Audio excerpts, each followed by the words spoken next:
ഷിരൂരിൽ നിന്ന് നെഞ്ചുലയ്ക്കുന്ന കാഴ്ചകളാണ് ഇന്ന് വന്നത്. ഗംഗാവലിപ്പുഴയിൽ നിന്ന് അർജുന്റെ ലോറി പൂർണ്ണമായും കരയ്ക്ക് കയറ്റി. ഡ്രഡ്ജറിലെ ക്രെയിന്റെ സഹായത്തോടെയാണ് ലോറി കരയിലെത്തിച്ചത്. ലോറിയിൽ കണ്ടെത്തിയ അർജുന്റെ വസ്ത്രങ്ങൾ സഹോദരൻ തിരിച്ചറിഞ്ഞു. ഷർട്ടുണ്ട്, വിരിയുണ്ട്, ഒക്കെയാണ് ഉപയോഗിക്കുന്ന വിരിയാണ്. വീട്ടിൽ നിന്ന് കൊണ്ടുപോകുന്നതാണ്. ബാക്കിൽ അയലായിട്ട് ഉപയോഗിക്കുന്നതാണ്. അതിൽ ചിലപ്പോൾ തൂക്കിയിട്ടതായിരിക്കും ഉണങ്ങാൻ വേണ്ടിയിട്ട്. അർജുന്റെ മൊബൈലും കണ്ടെത്തിയതായി കാർവാർ MLA സതീഷ് കൃഷ്ണ സെയിൽ സ്ഥിരീകരിച്ചു. മകന്റെ കളിപ്പാട്ടങ്ങളും കണ്ടെത്തി. ലോറിയിലെ ക്യാബിനിൽ നിന്ന് അസ്ഥിയും കണ്ടെടുത്തു. കുഞ്ഞിൻ്റെതാണ് ഇത് സ്ഥിരമായിട്ട് വാഹനത്തിൽ വെക്കുന്നത്. Documents, dress, 2 mobile phone, watch എല്ലാം നമുക്ക് പാത്രങ്ങൾ, അവൻ ഉപയോഗിച്ചുകൊണ്ടിരുന്ന പാത്രങ്ങളെല്ലാം ലഭിച്ചിട്ടുണ്ട്. ലോറിയുടെ ക്യാബിൻ പൊളിച്ച് ഇപ്പോൾ ഫോറൻസിക് ഉദ്യോഗസ്ഥർ പരിശോധന നടത്തുകയാണ്. അരുൺ പൂപ്പറമ്പ് ചേരുന്നുണ്ട് വിശദാംശങ്ങളുമായി ഷിരൂരിൽ നിന്ന്. അരുൺ, ഈ ഫോറൻസിക് പരിശോധന ഇനി എത്ര സമയം കൂടി നീണ്ടു നിൽക്കും? അവർ ഈ അർജുൻ്റെ വസ്തുക്കൾ തിരികെ കുടുംബത്തിന് നൽകുക, അർജുൻ്റെ ഓർമ്മകൾ നിലനിൽക്കുന്ന ഒരുപാട് വസ്തുക്കൾ ഇന്ന് ആ ക്യാബിനിൽ നിന്ന് കണ്ടെടുത്തു. അതിനപ്പുറത്തേക്ക് മറ്റെന്തെങ്കിലും ഈ മരണവുമായി ബന്ധപ്പെട്ടോ അല്ലെങ്കിൽ അപകടവുമായി ബന്ധപ്പെട്ടോ ഒക്കെയുള്ള എന്തെങ്കിലും സൂചനകൾ ലഭിക്കുവാൻ വേണ്ടി കൂടിയാണോ ഈ പരിശോധന?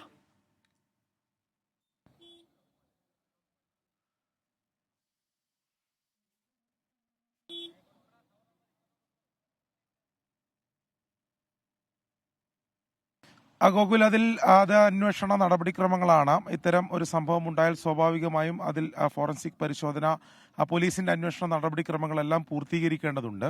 ഇനി എന്തായാലും DNA പരിശോധനാ ഫലം വരുന്നതിന് വേണ്ടിയുള്ള കാത്തിരിപ്പാണ്. അതിനുശേഷം അർജുന്റെ മൃതദേഹം കോഴിക്കോട്ടേക്ക്, ജന്മനാട്ടിലേക്ക് കൊണ്ടുപോകും.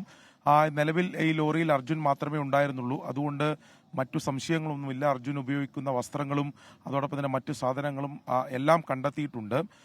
അർജുനാണെന്ന് ഉറപ്പിച്ചു. പക്ഷേ അത് നിയമപരമായി അതിൻ്റെ ഔദ്യോഗികമായിട്ടുള്ള സ്ഥിരീകരണം വരണം. അതിനുവേണ്ടി ഇപ്പോൾ നിലവിൽ ഈ DNA സാമ്പിളുകൾ, അർജുൻ്റെയും അതോടൊപ്പം തന്നെ അർജുൻ്റെ സഹോദരൻ അഭിജിത്തിൻ്റെയും DNA സാമ്പിളുകൾ ബംഗളൂരുവിലെ ഫോറൻസിക് ലാബിലേക്ക് അയച്ചിട്ടാണുള്ളത്. അതിൻ്റെ പരിശോധനാ ഫലം നാളെ ഉച്ചയോടെ ലഭിക്കും എന്നതാണ് നമുക്ക് ഇപ്പോൾ പോലീസിൽ നിന്ന് ലഭിക്കുന്ന വിവരം.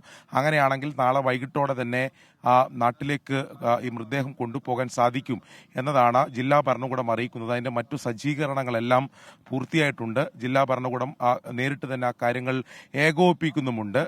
സംസ്ഥാന സർക്കാർ, കർണാടക സർക്കാർ അതിൻ്റെ മുഴുവൻ ചെലവും വഹിക്കും എന്ന കാര്യം കൂടി എന്തായാലും അറിയിച്ചിട്ടുണ്ട്. ഞാനിപ്പോൾ നിൽക്കുന്നത്, ഇപ്പോൾ ഗോകുൽ സൂചിപ്പിച്ചതുപോലെ തന്നെ ഇന്ന് ഈ ലോറി പുറത്തെടുക്കുന്ന ഘട്ടത്തിൽ യഥാർത്ഥത്തിൽ നമ്മളെ വേദനിപ്പിക്കുന്ന കാഴ്ചകൾ മാത്രമാണ് ഇവിടെ ഉണ്ടായിരുന്നത്. ഈ ക്യാബിൻ്റെ ഭാഗത്ത് വിശദമായിട്ടുള്ള പരിശോധന ഇതിനകം തന്നെ പൂർത്തീകരിച്ചിട്ടുണ്ട്. അർജുൻ്റെ ലോറിയിലെ വിവിധ സാധനങ്ങൾ, അതായത് പാത്രങ്ങൾ മുതൽ, അതായത് ദീർഘദൂര യാത്രകൾ നടത്തുമ്പോൾ സ്വാഭാവികമായും ഈ ലോറിയിൽ ഉണ്ടാവുന്ന ഈ ഭക്ഷണ പദാർത്ഥങ്ങൾ ഉണ്ടാക്കുന്നതിന് വേണ്ടിയുള്ള അരികൾ ഉൾപ്പെടെ മറ്റ് പാത്രങ്ങൾ, അർജുൻ്റെ വസ്ത്രങ്ങൾ, കളിപ്പാട്ടങ്ങൾ, മൊബൈൽ ഫോണുകൾ, അങ്ങനെ ഇതെല്ലാം ഇപ്പോൾ ഗംഗാവലി പുഴയോരത്ത് ഇപ്പോൾ ഈ പരിശോധനയ്ക്ക് ശേഷം ഇവിടെ നമുക്ക് ദൃശ്യങ്ങളിൽ കാണാൻ സാധിക്കും. ഏറ്റവും വേദനിപ്പിക്കുന്ന, ഉള്ളുലക്കുന്ന കാഴ്ചകൾ തന്നെയാണ് ഇവിടെ നമുക്ക് കാണാൻ സാധിക്കുന്നത്. ഈ അപകടത്തിന്റെ വ്യാപ്തി എത്രത്തോളം ആണ്, അല്ലെങ്കിൽ ഈ വാഹന ഭാഗങ്ങൾ നമുക്ക് പരിശോധിച്ചാൽ, അതിന്റെ ദൃശ്യങ്ങൾ മാത്രം കണ്ടാൽ ജൂലൈ 16 അതിരാവിലെ നടന്ന അപകടത്തിന്റെ വ്യാപ്തി എത്രത്തോളമാണ് എന്ന് നമുക്ക് വ്യക്തമാകും. നമ്മളിപ്പോൾ ദൃശ്യങ്ങളിൽ കാണുന്നത് അതിന്റെ ക്യാബിൻ ഭാഗമാണ്. പൂർണ്ണമായും തകർന്ന നിലയിലായിരുന്നു. അത് വെട്ടിപ്പൊളിച്ചാണ് ഇതിന്റെ മറ്റ് സാധനങ്ങൾ ഉൾപ്പെടെ ഈ ലോറിയിൽ നിന്ന് കണ്ടെത്തിയത്. അസ്ഥി ഭാഗങ്ങൾ ഉൾപ്പെടെ കണ്ടെത്തിയിട്ടുണ്ട്. നേരത്തെ ഞാൻ സൂചിപ്പിച്ചതുപോലെ അർജുൻ ധരിക്കുന്ന വസ്ത്രങ്ങൾ, ഈ പുതക്കാൻ വീട്ടിൽ നിന്ന് കൊണ്ടുവരുന്ന അത്തരം വസ്ത്രങ്ങൾ, അതുൾപ്പെടെ കണ്ട് അർജുൻ്റെ സഹോദരൻ തന്നെ അത് സ്ഥിരീകരിക്കുകയും ചെയ്തിട്ടുണ്ട്. അതൊക്കെ കാണുക എന്നുള്ളത്, നമുക്കിത് യാഥാർത്ഥ്യമാണ്, ഇത് ഉൾക്കൊണ്ടേ പറ്റൂ. ഇത്തരമൊരു കാഴ്ച നമ്മൾ അനുഭവിക്കേണ്ടി വരും, അല്ലെങ്കിൽ ഇത് നമ്മുടെ മുന്നിൽ തന്നെ ദൃശ്യമാവും എന്നുള്ളത് നമ്മൾ നേരത്തെ തന്നെ ഉറപ്പിച്ചതാണ്. പക്ഷേ അത് നമ്മുടെ കൺമുന്നിലെത്തുമ്പോൾ സ്വാഭാവികമായി നമുക്ക് അത് ഏറെ വേദനിപ്പിക്കുന്നതാണ്. അത് ഒരുപാട് നേരം കണ്ടു നിൽക്കാൻ സാധിക്കില്ല. ഇനി എന്തായാലും നടപടിക്രമങ്ങൾ പൂർത്തീകരിച്ച് അർജുൻ്റെ മൃതദേഹം ഉടൻ തന്നെ ഈ നാട്ടിലേക്ക് എത്തിക്കുക എന്ന നടപടിയിലേക്ക്, അത് കുറച്ചുകൂടി വേഗത്തിലാക്കണം എന്ന ആവശ്യങ്ങളൊക്കെ നേരത്തെ ഉയർന്നിരുന്നു. പക്ഷേ അതിൻ്റെ നിയമപരമായിട്ടുള്ള നടപടിക്രമങ്ങൾ പൂർത്തീകരിക്കേണ്ടതുണ്ട്. ഭാവിയിൽ എന്തെങ്കിലും ഒരു ചോദ്യം ഇനി അതുമായി ബന്ധപ്പെട്ട് അവശേഷിക്കാതിരിക്കുന്നതിന് വേണ്ടിയാണ് കർണാടക സർക്കാർ അത്തരമൊരു തീരുമാനത്തിലേക്ക് എത്തിയത്. ഇനിയും രണ്ടുപേരെ ഈ ഗംഗാവലി പുഴയുടെ ആഴങ്ങളിൽ നിന്നും കണ്ടെത്താനുണ്ട്. ലോകേഷും ജഗന്നാഥും ഇനിയും ഉത്തരം കിട്ടാത്ത ചോദ്യങ്ങളായി അവശേഷിക്കുകയാണ്. അവർക്ക് വേണ്ടിയുള്ള തെരച്ചിലും ഇവിടെ തുടരും എന്നതാണ് ജില്ലാ ഭരണകൂടം എന്തായാലും ഈ ഘട്ടത്തിലും അറിയിക്കുന്നുള്ളത്. നാളെ ഉച്ചയോടെ തന്നെ ഈ പരിശോധനാ ഫലം DNA പരിശോധനാ ഫലം ലഭിക്കും എന്ന പ്രതീക്ഷയാണ് ജില്ലാ ഭരണകൂടത്തെ സംബന്ധിച്ചിടത്തോളം നിലവിൽ എന്തായാലും ഉള്ളത്. നമ്മൾ ഈ ദൃശ്യങ്ങൾ ഒന്നുകൂടി കണ്ടാൽ ആ ക്യാബിന്റെ ഭാഗമാണ് നമ്മൾ ഈ കാണുന്ന ദൃശ്യങ്ങൾ. പൂർണ്ണമായും തകർന്ന നിലയിലാണ്. ഇത് വെട്ടിപ്പൊളിച്ചാണ് പിന്നീട് ഇതിൽ ഉള്ളിലുള്ള മറ്റ് സാധനങ്ങൾ വസ്തുക്കളൊക്കെ പുറത്തെടുത്തത്. ഇത്തരം വേദനിപ്പിക്കുന്ന കാഴ്ചകൾ ഇനി ആവർത്തിക്കാതിരിക്കട്ടെ എന്ന് മാത്രമേ നമുക്ക് പറയാനുള്ളൂ. 72 ദിവസമാണ് അർജുന് എന്ത് സംഭവിച്ചു എന്ന ആ ചോദ്യത്തിന് ഉത്തരം കിട്ടുന്നതിന് വേണ്ടി നമ്മൾ കാത്തിരുന്നത്. ഒടുവിൽ ഇന്നലെ വൈകിട്ടോടെയാണ് ഗംഗാവലി പുഴയുടെ ആഴങ്ങളിൽ നിന്നും അർജുന്റെ ലോറി കണ്ടെത്തുന്നതും പിന്നീട് അർജുന്റെ മൃതദേഹം അതിനകത്തുണ്ട് എന്ന് നമ്മൾ സ്ഥിരീകരിക്കുന്നതൊക്കെ ചെയ്തത്.